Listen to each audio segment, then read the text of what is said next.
Okay. All right. We are on.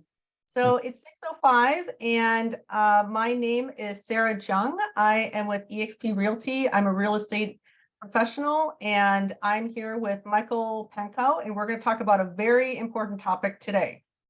There's probably a few more people that are jumping on. Hopefully the Zoom link that we sent out works.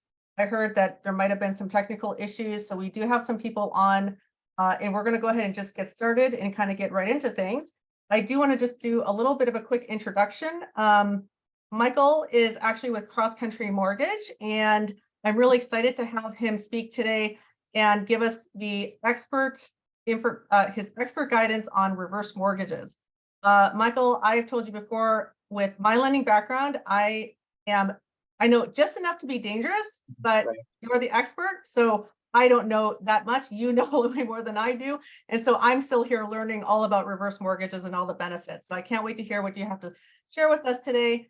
And just to give you a little bit history, Michael's been in the mortgage business for how many years? Since 2001. The same year that I started this business too. Right? Yeah, 2000. At the same time, yeah. Yep. So he is a lending expert. He's had lots and lots of experience in the mortgage and real estate business. I'm really excited to have him here, that we can do the session here together. I was actually in the mortgage business also around the same time I started, and then I transitioned into real estate sales. I'm a real estate investor. I buy and sell real estate. I've been a lender. I've been in mortgage banking. I own rental properties, and so I've done all different facets of real estate. So I'm really excited to be here to just share with everybody, both clients and business partners and realtors and business professionals in this industry, about reverse mortgage, just because I've been hearing so much about it lately. And I've been hearing so many great stories of how it's been benefiting clients, especially with our demographics aging. And so Michael actually has some really great statistics. You want to share those about our population, about how many people are retiring per day? Yeah, retiring, and then, a minimum qualifier for reverse mortgage, at least HECM, which is through FHA, right, is 62. So 10,000 people a day are turning 62, 10,000 a day. And that number continues to kind of incrementally go up. But 10,000 people a day become eligible for a reverse mortgage and all that a reverse mortgage has to offer. And that's the reverse mortgage refinance, and then also the reverse mortgage purchase, which I know you really are interested in talking about as well tonight. Yeah, I think that's really interesting. So one of the things that I really want to talk about or have Michael talk to us about is the benefit of reverse mortgage as far as leaving a legacy, how it can be used for somebody who's maybe moving, downsizing from a 2-story to a single family, how it can expand their investment, as far as their whole financial picture, what the benefits are there. So we're going to go through a lot of unpacking. There's going to be a lot of information in the next 45 minutes. And anybody that's on the Zoom call, please jump in and use the chat feature to ask questions. And then even afterwards, if there's questions, we will both be available as a resource. And at the end of our session, we will make sure to leave our contact information as well as in the email follow-up. So Michael, so tell us exactly what is a reverse mortgage? So it's a reverse of a forward, right? We talked about that earlier. A reverse mortgage is a product that is administered by HUD, okay, and it's managed by FHA. It's basically an FHA loan, but it's done in reverse. And a reverse mortgage is a non-recourse loan, meaning they can't come back to you unless you do some things wrong, which we'll talk about, but they can never take your home from you. So when you qualify for a reverse mortgage, one of the most gratifying things that I can say to a borrower after they sign, I always say, congratulations, you are mortgage free for the rest of your life. And that's when it sets in, because most of these folks, if they don't own their home completely outright, they've been making a mortgage payment for 15, 20, 25, 30 years, a long time. And to not have that burden any longer is such a relief. But a reverse mortgage is a non-recourse loan that allows the homeowner to stay in the property in perpetuity, until they either pass, they sell the property, they refinance out of the reverse mortgage, right? Those are the three basically ways you get out of there. You sell the property, you pass away, okay, and then there's options for the kids and the heirs and for your legacy, or you sell the property. You just say, okay, I'm done, I'm out.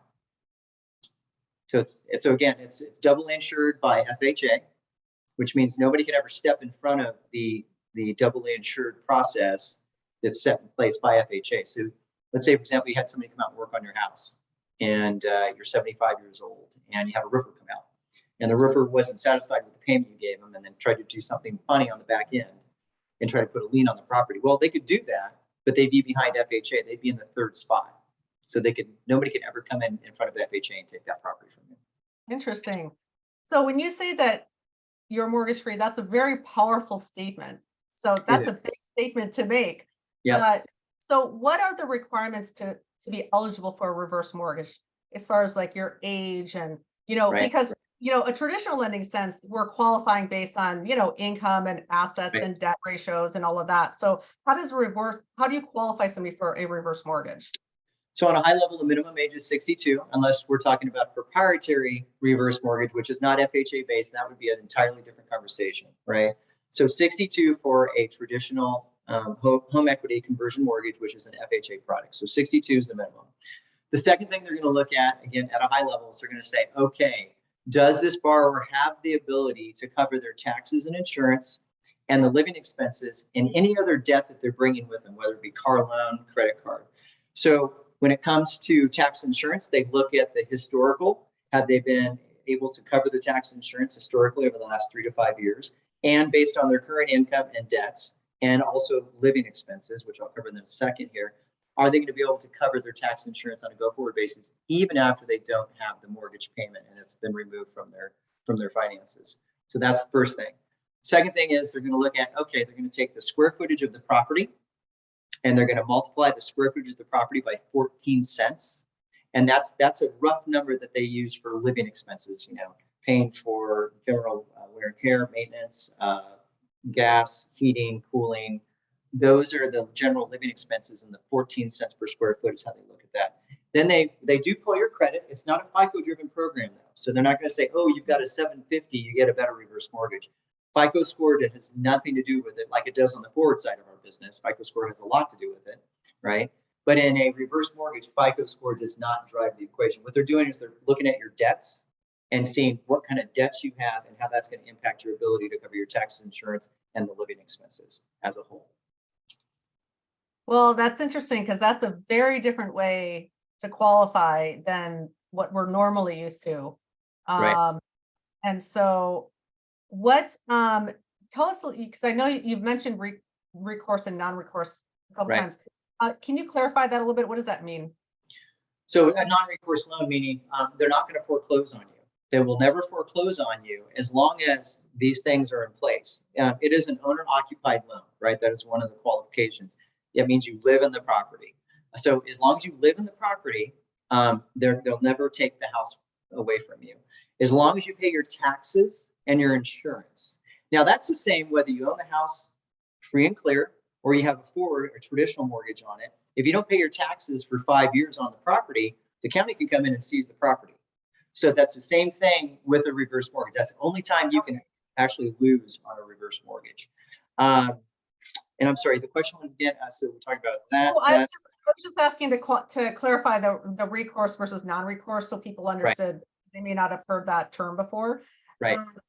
And then let's talk a little bit about legacy in terms of, what happens when you as the borrower passes away? What happens at that point?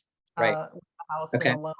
So this is where they've made a lot of strides over the last 10 to 15 years. And, unfortunately, there was a lot of misreporting early on with reverse mortgages. But at a high level, let's say, for example, I have a reverse mortgage on my home. And I do pass. I'm 82 years of age, right? Hopefully I live to 95, right? But if I pass at 82 years of age and I want my kids have got options.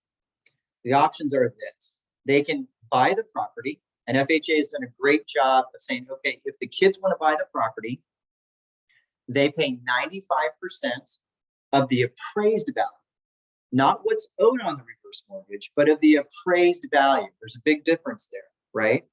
You can actually, let's say, for example, I was to pass in a really bad year, or let's say it was bad in real estate for the last 3 to 5 years. If the value of the property went from 500,000 when I got the reverse mortgage and it dropped to 350, but yet I owed 400,000 on the reverse because I used the line of credit with the negative amortization. Well, I would pay 95% of the 350,000 to buy mom and dad's house if I wanted to buy it. Okay, so that's a protection. That is a protection. That's interesting. Now, did they also have the option to sell it at that point too? What are some of the other? They do. Yeah. So there's 3 options. So now if they want to sell that property because there's equity still remaining, right? They've got 6 months to go through that process. So they could come to you as a real estate agent, Sarah, we want to go ahead and list mom and dad's property, right? They passed. You would get it listed. They would then do the documentation with FHA demonstrating that they're taking the necessary action to get the property sold. Now, if it doesn't sell within that first 6 months, then they have 2 90-day extension periods that they can ask for, basically giving them a year to get that done. So that's option number 2. Option number 3 would be, or actually, there's 4. Option number 3 would be is if they wanted to refinance. Let's say I put the kids on title after I got the reverse mortgage. Okay, so I added them to title. You can, and that's okay to do. Yeah, you can add them to title afterwards, right?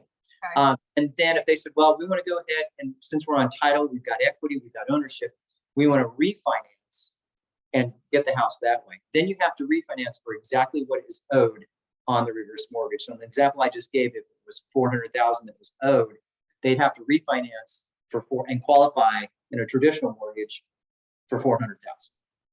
Okay. Okay. So they would qualify. So let's say the kid would qualify based on their credit income, just like in the traditional sense. Correct. On a regular loan. Right. Right. Okay. Right. Now the other option that the kids have is sometimes kids, and I've dealt with this, don't want to deal with the house at all. There's not enough equity in it, right? Because the parents maybe have the reverse mortgage for 10 or 15 years. So they've really, they've tacked on a lot of negative amortization, and we probably a good thing for us to talk about how that works.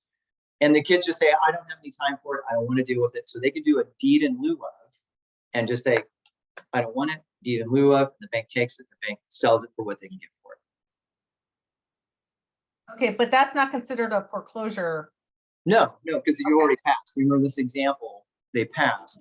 But it would be, but as far as the kids, as far as how it would reflect on their side. Right. Yeah, okay. no. Okay. No effect on them whatsoever. Yeah. So let's talk about a little bit about the line of credit, or kind of, because when we had talked earlier, it was, we've have terms of line of credit, reverse mortgage, and when I think of line of credit, what automatically comes to mind is, I go to the bank, I get an open-ended line of credit, and I get a certain interest rate on it. And if I use it, I don't have to use it. But if I do use it, then I can draw on it and pay the interest based on, whatever I've drawn on. So explain a little bit about how that works with reverse mortgage, as far as the line of credit and how that's structured. Right. So the line of credit is typically a HELOC in our business, right? Mm-hmm. It's a home equity line of credit. And with that, we talked about this earlier, is that the HELOC is vulnerable to the bank saying in bad times, we can either reduce it, the home equity line of credit, or we can completely eliminate it. And with that, on a HELOC, like you said, if you make a draw on it, you actually make a payment on it, right? So it's actually becomes a liability. With a reverse mortgage, again, hence the term reverse, it's completely opposite. So let's give an example for the visual. So let's say, for example, the house is worth $500,000. You owe $100,000 on the house, but because of your age, and because of the expected rate, and because of the value of the property, you actually qualified to get in the reverse mortgage a total of $250,000. Well, if you owed $100,000, that would be paid off, and you would have left. You have that $150,000 left, which would be in the line of credit. That line of credit is something that you can use at your discretion. Okay, and there's some other rules built into it, but that line of credit is something you can use at your discretion that you, again, never, ever make a payment on. So if you use all $150,000 over a period of 2 years or 3 years or 10 years, you will never make a payment on that because that's included in your reverse mortgage. And by the way, those funds are tax-free. Just like on a traditional cash out refi, you don't pay tax on the equity in your home when you pull out the money. The other additional thing that's really super important about a line of credit is that right now the going rate is between 6.5% for a reverse mortgage. Okay, so there's two things to think about there.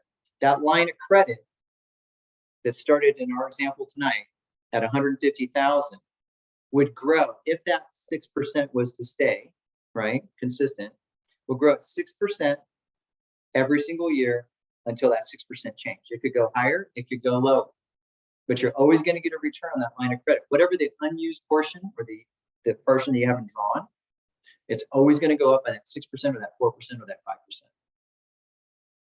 So that line of credit grows, unlike a HELOC, which stays stagnant. There's no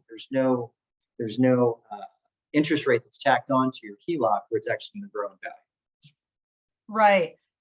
And so what I find very interesting with the reverse mortgage setup is that if my house value goes down, for example, I'm going to be subject to my bank coming after me and saying, hey, we're going to reduce your line of credit because the values have gone down. Right. So now we are going to lower your line of credit, which can affect my credit. Yep. And, you know, cause other repercussions. So from a reverse mortgage standpoint, it sounds like that's not even relevant in this case. It doesn't even happen that way, right? The value of your home could go to zero, right? Could go to zero because of market factors, and that's an extreme case, right? Sure. And if your line of credit was 150,000, just to prove the point, your line of credit would remain 150,000 and continue to grow by whatever that interest rate is, the prevailing interest rate at that time. So that really gives a lot of security. I would imagine that, I mean, that can really give you a lot of security in knowing that you're not going to necessarily, you know, have the bank running after you if your home values go down for whatever reason, right? Yeah, there's zero risk with your line of credit and it ever going down if you don't use it. Right. Zero.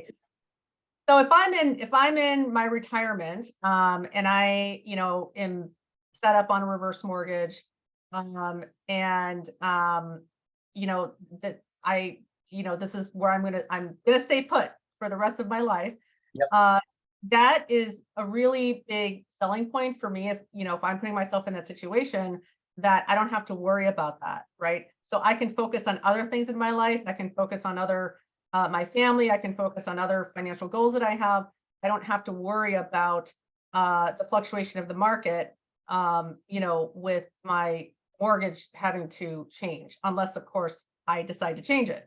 But as long as it stays put, then I'm basically set for the rest of the, you know, for the rest of my time. I mean, so that's such a huge benefit. It gives somebody such a peace of mind, I would think. Yeah, it's like an insurance policy. Yeah. Right. Yeah. So talk to me a little bit. We had talked just kind of like just before about, you know, let's talk about the mechanics of the reverse mortgage a little bit as far as so people understand that there's actually no mortgage loan payment, right? Okay. So let's just talk about that. So that there is no loan payment, right? So it's a reverse mortgage. Right. It's you know, which I have to kind of wrap my head around that sometimes. Right.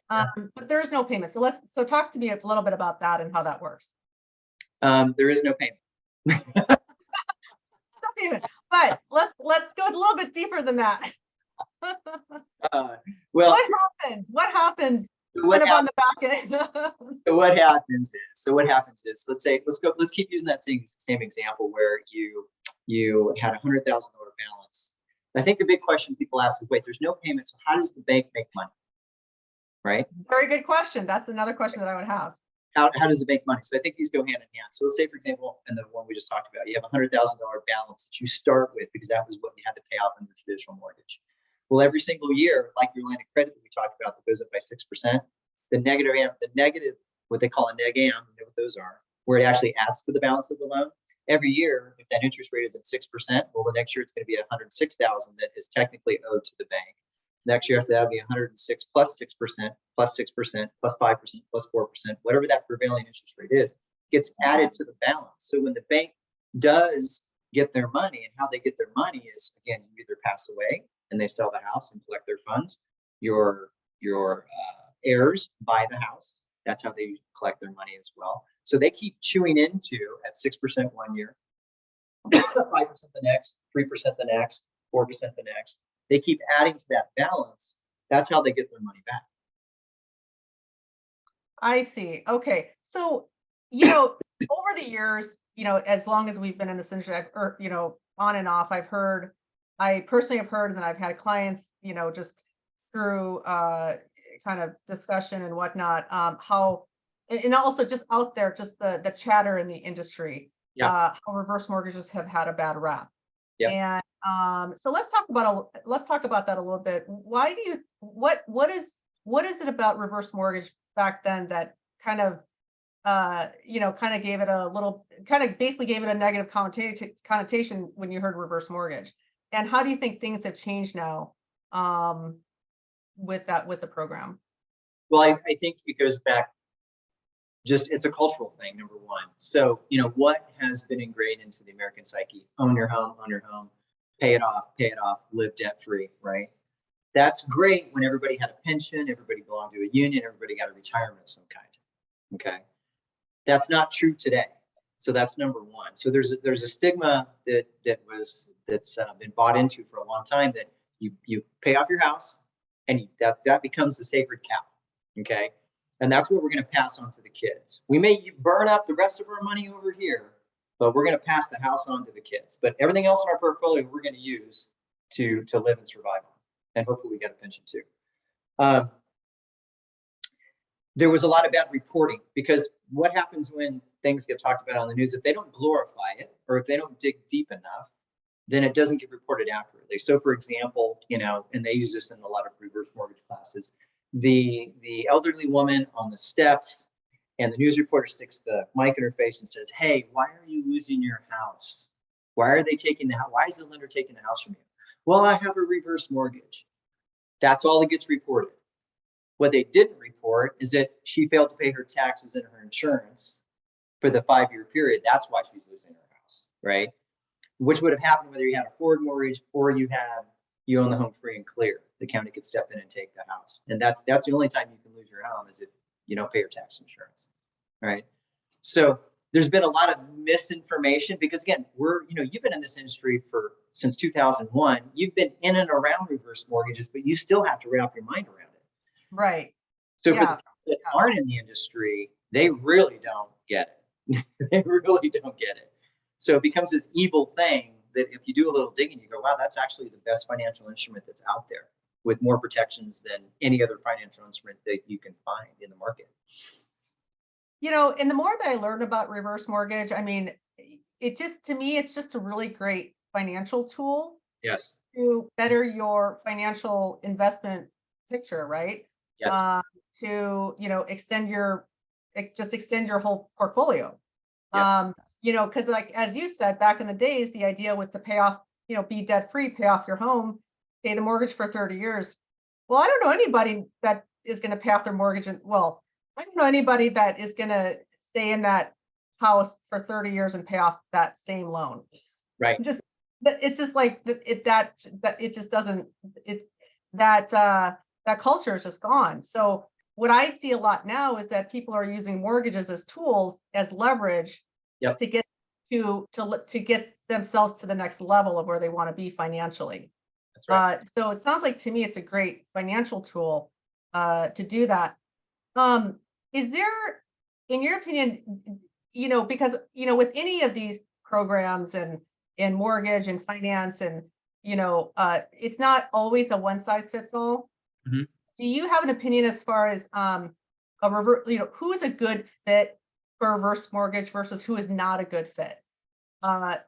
Because there might be clients who, the majority of clients this could be a great fit for, but then there might be clients who this is not a great fit for. Are there situations that you could think of that maybe it's not a great fit for, that maybe in that situation's unique? Yeah, that's tough. So, the typical reverse mortgage that I bump into is somebody who's living on a fixed income. They've got a mortgage payment that's between $800 to $1,400 a month between a pension, their Social Security, and maybe they're getting a little bit of their their spouse that's passed, they're getting a little bit of that Social Security as well. So they're living on about $2,500 a month, but they're paying in excess of $8, $9, $10, $1,200 a month in their mortgage payment. That's a perfect candidate who has a ton of equity in their home. The last 5, 6, 7 years, we've seen huge appreciation with equity. So there's a lot of people in that 62 and plus category that have got a low balance on their mortgage, and they've got a lot of equity, but they're cash strapped because they don't have a lot of monthly income. So their cash flow is very low. So a reverse mortgage in that case is fantastic. Now, you take somebody, the flip side of that is you've got somebody who's got a lot of financial instruments. They have a lot of assets. They have a lot of assets under management. They got different portfolios. For them, they go, well, gosh, why do I need to tap into my house? Why do I need to do that? Well, that's a different deal. Okay, so let's say now that person who's got $1 million, we talked about this earlier, it's got $1 million in reserves. Most financial advisors will share with you is that the maximum they want you to take from that to be smart is about 4%. Well, if you're taking $1 million and you take 4% of that, that's $40,000 per year, right? Now, that's all well and good. But if you're dipping into your portfolio in the bad years, okay, and you don't skip, meaning you've got another asset that's not correlated to the returns of your portfolio, you don't have an insurance policy against that. So for example, like this year, 2022 was a really bad year in the stock market, okay? A lot of portfolios were down by 10, 15, 20%. Well, if you took that 4% plus the 20%, you took 24% of your portfolio in 1 year. That means basically in 4 years, if we saw that consecutively, theoretically, you could run out of money. However, if you had an existing line of credit through a reverse mortgage, and you took that same 40,000, which was the equivalent of the 4% you planned on from the million that you started with, and you skipped the years when the market is down, well, first of all, you didn't reduce your balance, right? You still had the same number of shares, mutual funds, blah, blah, blah. Their value had decreased. But you were able to maintain you were able to not take that 40,000 in this case, and maybe the next year allow it to rebound, but it's rebounding from a higher amount. That's what's really key. That's why reverse mortgages for a sophisticated investor is a complementary strategy that allows you to skip years that are bad, right, and pull over here that's not correlated to the returns of your other portfolio. Yeah, and that's actually a really good point you make, because you can't make up those years that you lost. You can't. It's very difficult. Right? Yeah. So we have a question. Does title to the house transfer to FHA? No, you still have the title. You own the property. Right. So the title. So if you're, let's say, husband and wife, you close with a reverse mortgage, you would still hold title. And if you have a trust, I'm guessing that the rules would also, you could hold it in a living trust. Is there any rules against that? Yeah, trusts are a whole nother level. As a matter of fact, I've got the guidelines right here. Yeah, but if we get into trust, now we're talking deep. So okay. what they prefer you to do is, and they will ask for a trust. They'll have to review the trust in the underwriting process, because there's many forms of trust. Typically, what I've seen is they ask them to take the property out of the trust to close, and then add it in back afterwards. Okay. So we used to do that on conventional loans too. So trusts do kind of fit in their own world. Yes. And as far as FHA, just clarify, FHA insures the loan. Double insured. Yep. Okay, so they're insuring, and they're also the administrator. So they're insuring the loan, and then where does HUD fit in this picture too? Because HUD's above FHA, right? HUD's above it. So they set the overall policies for reverse mortgages, and then FHA actually administers the program. Oh, I see. Okay. But as far as getting mortgage statements and servicing, does that still come from the servicer when somebody gets a reverse mortgage? Yes. Okay. And that's a great question, a great point too, because your servicer is going to be your go-to, just like in a forward mortgage. So we haven't talked about variable versus fixed rate reverse mortgages. And if we do talk about that, because there's some big differences, and I'd like to talk about that because people, a lot of people say, "Gosh, I don't want a variable." Well, okay, but 99.99% of the time, people get a variable rate reverse mortgage because of the flexibility with the line of credit and the draw terms. And there's lots of different ways to draw on a reverse, and I think we should talk about that too.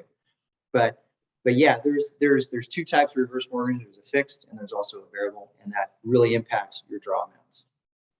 Okay. Now, if I let's say, for example, what is the kind of if somebody is living in a large home, or somebody's of retirement age and they want to downsize or they want to move into their retirement home, for example. Let's play that scenario out a little bit. How would that work?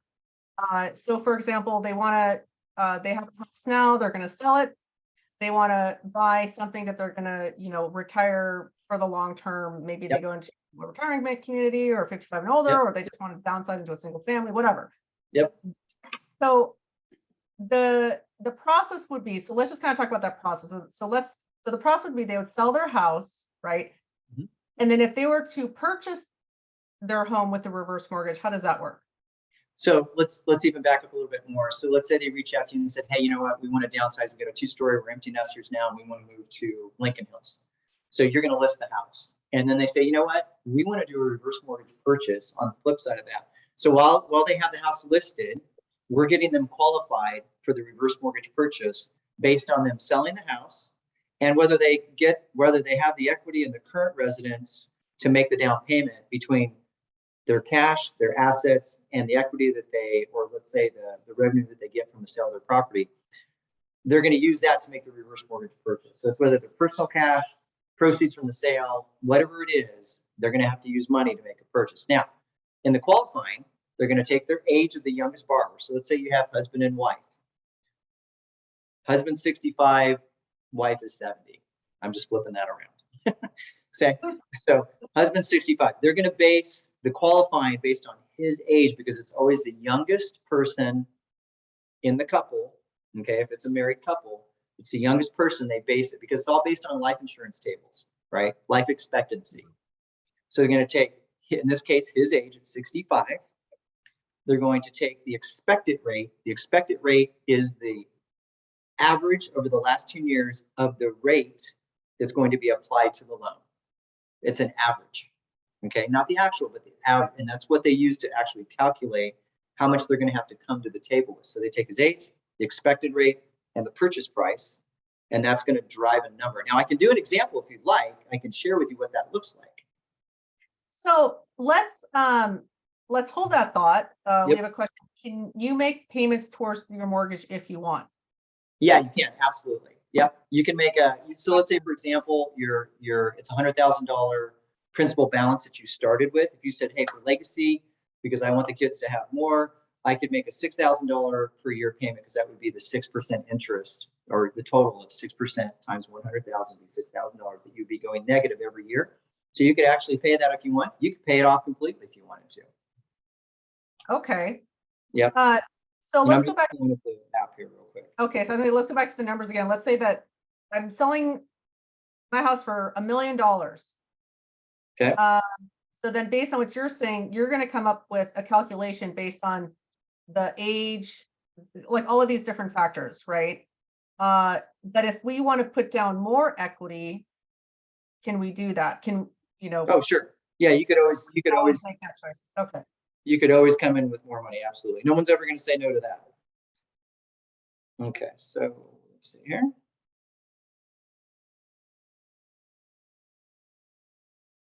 Okay, going to my app and now it's frozen. Oh, wait, hold on. Oh, come on.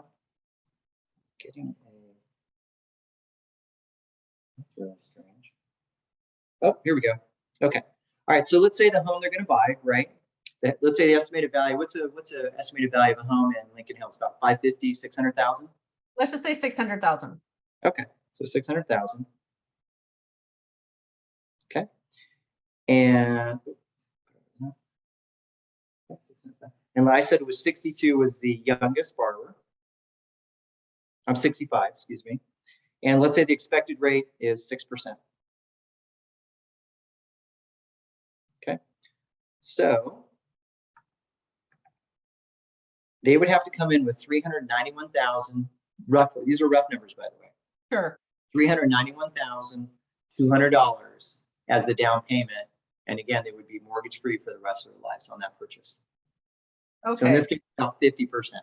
Yeah, about 50%. So now going back, when you're saying the youngest borrower, Mhm. the age of the youngest borrower, right? So you have a husband and wife, but what if, and I'm just saying what kind of averages are. So in most cases, the husband tends to be by the average is a little bit older than the wife. Right. So how does that work? Because, does the wife, or I guess whether it's the husband or the wife, does the spouse need to be, do they both need to be on the title and on the loan for qualifying, or? Yeah.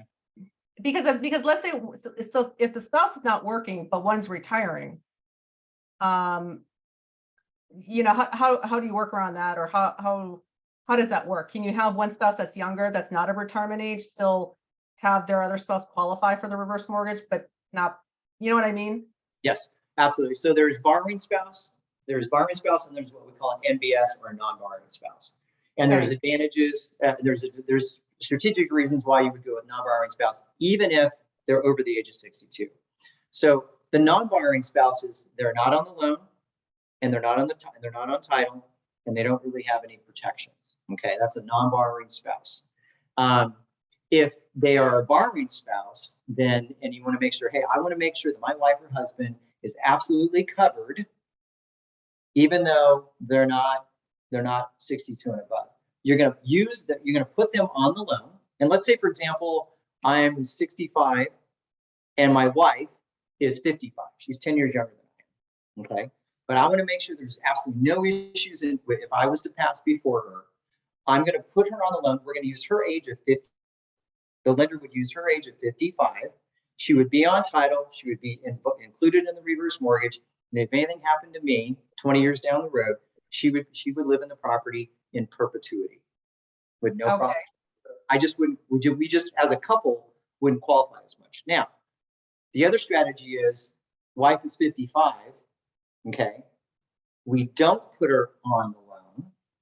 Okay. So I qualify more because I'm 65, right? So I either on a refinance or a purchase, those numbers are going to be more favorable for me.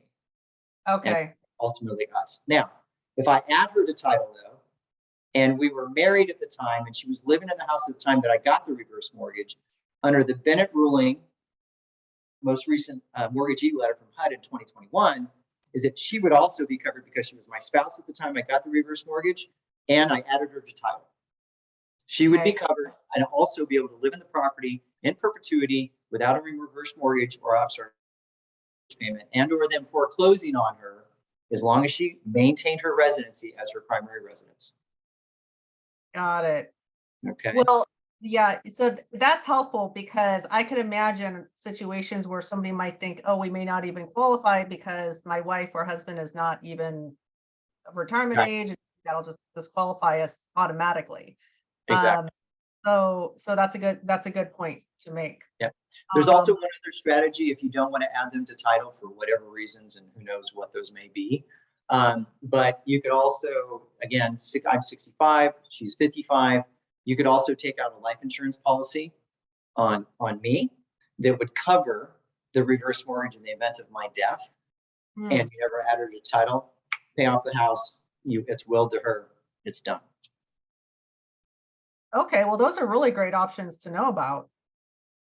Wow, Michael, these are you are you're full of knowledge on all this stuff. So again, I appreciate you sharing all of this.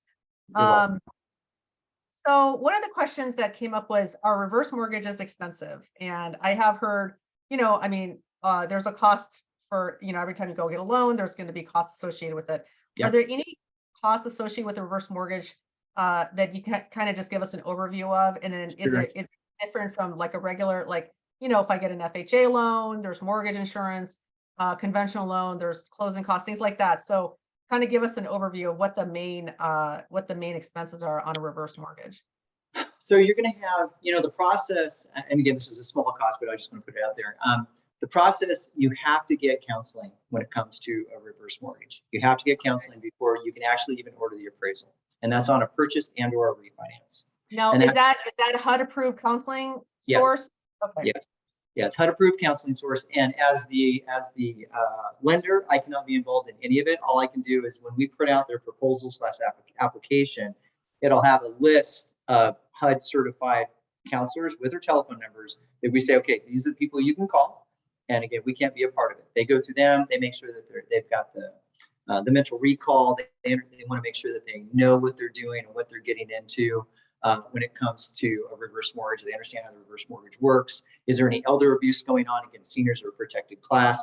So the counselor is there to be a buffer and to be an independent third party that says, hey, yes, this person understands. Yes, this person is doing it for the right reasons. And then they sign their certificate and send it back. So that was kind of a segue. But so you're going to have that. That's anywhere between, depending on the counselor, let's call it $100 to $200, right? It takes about a half hour to get it done. The other costs you'll have appraisal costs, you'll have some underwriting, you'll have an origination fee. The origination fee can be $0 all the way up to $6,000 on the origination fee. And people go, wow, that seems like a lot. Well, it is, but reverse mortgages don't happen in 30 days like a forward mortgage does. Typically, a reverse mortgage requires a lot more work, takes a lot more effort because why? Because you're dealing again with a protected class, number one. Number two, not always are they up to date with technology. They're not using email. And then also there's a lot more people to talk to with a reverse mortgage. Reverse mortgage, you typically have got to go through family. You got to go through a financial advisor. You may have to go through an attorney. There's a CPA. There's everybody that's weighing in. And so when I get in that situation, I typically want to bring them in early. That way we get over that faster, right?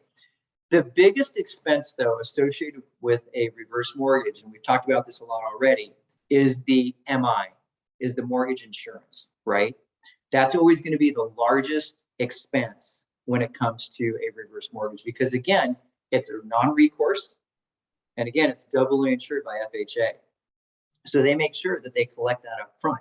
Typically, if you're doing it in a refinance, again, the consumer or the borrower is never going to have to come to the table with a check as long as they've got the equity, unless they decide, no, I don't want to include that in the reverse mortgage itself. I want to pay for that out of pocket, right? So if you've got $12,000, if you've got $22,000 in expenses, okay, $22,000 in expenses, which you could, $6,000 origination fee if that's how much we charge, $12,000 in upfront mortgage insurance, that's $18,000 right there. Then you've got appraisal, title, blah, blah, blah.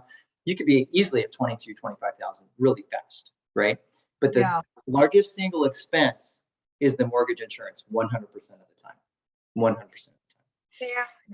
Yeah, that's either paid out through the equity from the sale proceeds or, whatever source of funds are being used. Right. Or cash. So it's paid through with the refinance, right? It's paid through with the refinance on the reverse, or from the proceeds from the sale, right? Okay. On the purchase, right? Okay. Right. And do you know now? Just full disclosure for everybody, we are not CPAs or accountants. We always advise everybody to get their own professional advice. Yep. Do you know, Michael, offhand, or as far as that mortgage insurance, if that is paid out upfront in cash, is that a tax deductible item, or have you heard of clients being able to deduct that if they're paying that upfront? Well, like you, I'm not a CPA, nor do I play one on TV. So I don't want to answer that question. I think everybody's financial picture is different. Yeah. Okay. I really do. I really do. So let's see. There's a few more questions that I had, and we're running at almost an hour, so I don't want to take up too much more time. Yeah. But to kind of just summarize, so to me, it just sounds like, what I really like, or one of the things that I'm observing about a reverse mortgage is that the process is very involved with family members or financial advisors and professionals. That's right. And so you're saying that the process does take longer than a normal conventional loan. It does. And so what should we expect as far as if we're in a purchase transaction and we have a client that's selling or they're just buying a house using reverse mortgage, what expectation would you set as far as time frame to close on a reverse mortgage?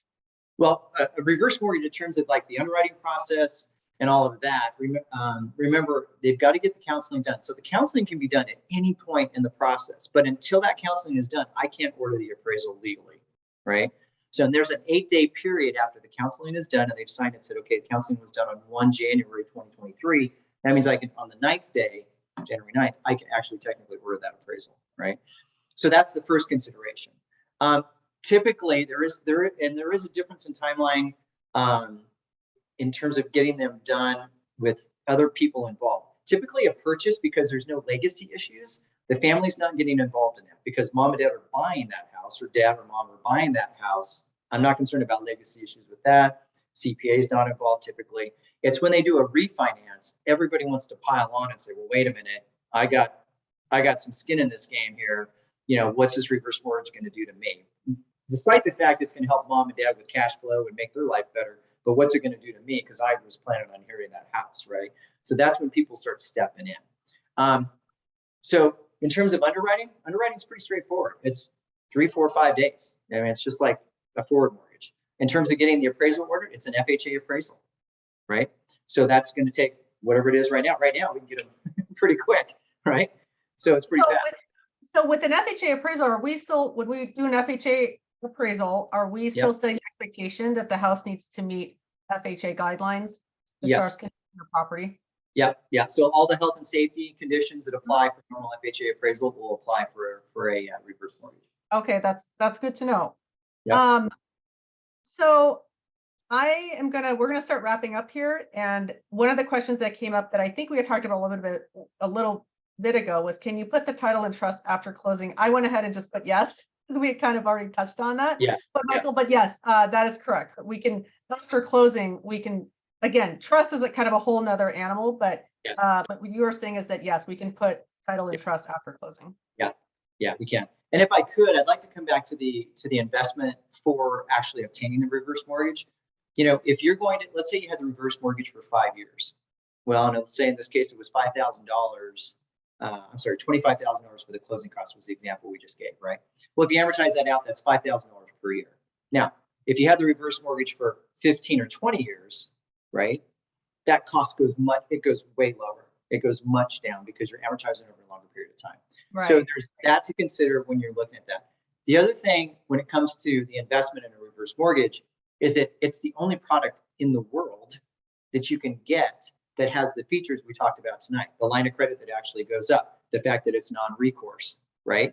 The fact that nobody can ever take that line of credit away from you if you don't use it, no matter what the value of the property is, right? The fact that your property is doubly insured. So there's all these factors that are involved that I mean, you've been doing this as long as I have. I can't think of another mortgage product that gives you all of that. No, and it really sounds like, from so many aspects, it really sounds like it's a win-win in so many different situations. It really.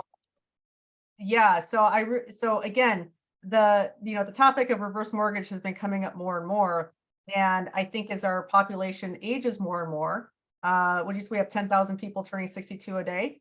That reverse mortgage is going to become increasingly more in demand. And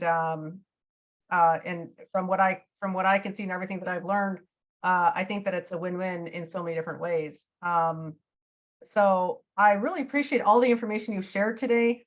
And was there anything else that you want to just kind of end with as far as any closing point? Yeah, again, there's a lot of misunderstandings about reverse mortgage. And I think that depending on the needs of the borrower, whether it's cash flow, whether it's providing a complementary strategy to their investment portfolio, and taking into consideration how legacy is protected, right, through the different ways that your heirs can either inherit or can buy or refinance or sell, walk away, for your non-borrowing spouse, for your borrowing spouse, strategies around that. I mean, they've really created a product that's pretty flexible. And again, like you said, it's a win-win all the way around. Well, Michael, I'm so appreciative of all of your knowledge on this, and I appreciate everybody coming on to the seminar today. So for questions and follow-up, how can we reach you? Okay, so I can put it in the chat, or we can send an email out later, but my telephone number is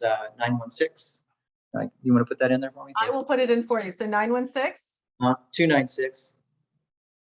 296-7765. And And- I'm going to send it out through an email too with everybody. Okay. So they can reach you to get consultation, guidance on any questions that they might have for either themselves or friends or family or clients Yes. on reverse mortgage. Yes, and I do reverse mortgage posts on Instagram and TikTok that are educational based. They're usually about a minute to two. And so I don't know, my handle on that is Pankow Vet. So Pankow VET, I'm a veteran. And they can find me on Instagram and TikTok there as well. Okay, perfect. So if nobody else has any questions, we're going to go ahead and wrap up. Michael, I so appreciate you being the expert on reverse mortgages and sharing all this wonderful, good information. And if you are interested in getting guidance or anything on loans, mortgages, reverse mortgages, contact Michael. He is a wealth of knowledge.